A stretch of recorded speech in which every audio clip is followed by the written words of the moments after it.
अगर आप भी ऐसे रहस्यमयी और सच्ची कहानियाँ सुनना चाहते हैं, तो चैनल को सब्सक्राइब करना मत भूलना, क्योंकि अगली कहानी और भी चौंकाने वाली होने वाली है। बहुत समय पहले भगवान जगन्नाथ अपने भक्तों के बीच पुरी में विराजमान थे।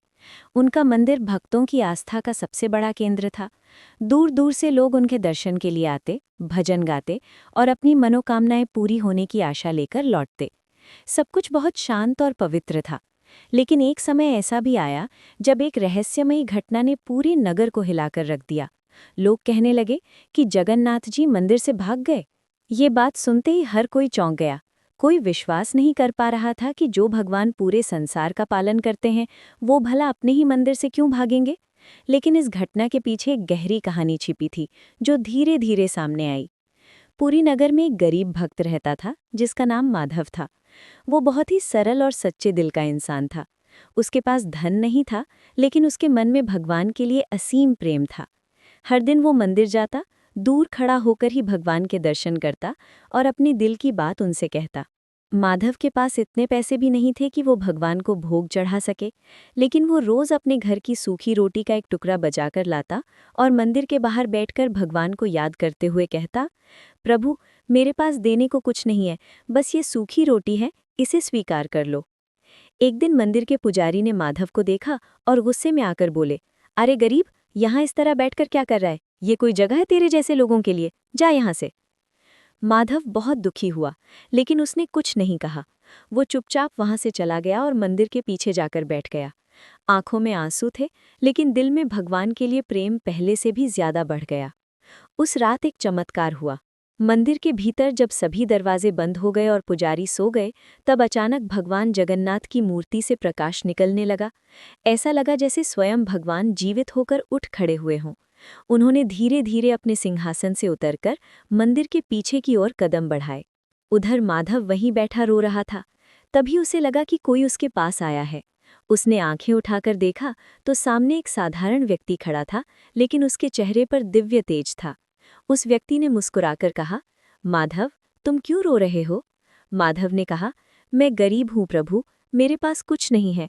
मंदिर वाले मुझे अंदर नहीं जाने देते, मैं बस आपको दूर से ही देख सकता हूँ।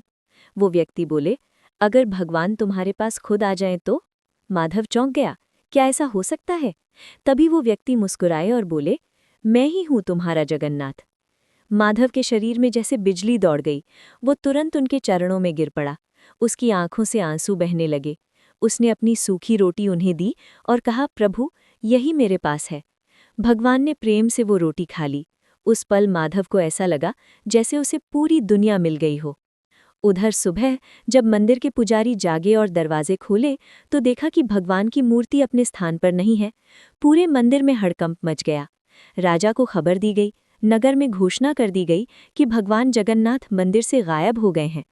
लोग इधर उधर खोजने लगे।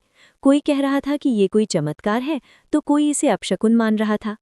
राजा स्वयं मंदिर पहुंचे और पुजारियों से पूछा, क्या तुमने भगवान का ठीक से ध्यान रखा था? पुजारी शर्मिंदा हो गए, लेकिन उन्हें अपनी गलती समझ नहीं आ रही थी। तभी एक बूढ़ी महिला ने कहा, मैंने रात को मंदिर के पीछे एक दिव्य प्रकाश देखा था। सब लोग वहां दौड़े। वहां माधव बैठा था और उसके पास भगवान जगन्नाथ खड़े थे, ठीक वैसे ही जैसे एक साधारण इंसान। सबकी आंखें फटी की फटी रह गईं। राजा ने हाथ जोड़कर कहा, प्रभु, आप यहाँ क्यों आए? मंदिर छोड़कर क्यों चले गए? भगवान ने शांत स्वर में कहा, मैं भागा नहीं हूँ, मैं अपनी सच्चे भक्त के पास आया हूँ।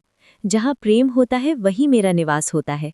मंदिर केवल पत्थर की दीवारें हैं, लेकिन भक्त का हृदय मेरा असली घर है। पुजारियों के सिर झुक गए।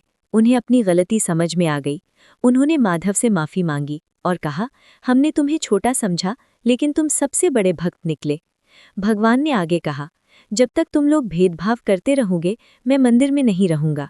ये सुनकर सभी लोग रोने लगे और बोले, प्रभु, हमें क्षमा करें, हम अब कभी किसी के साथ भेदभाव नहीं करेंगे।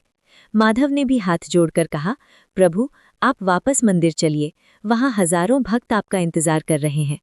भगवान मुस्कुराए और बोले, अगर सबका हृदय साफ हो गया है तो मैं वापस चलूंगा। इसके बाद भगवान फिर से अपने मंदिर में लौट आए।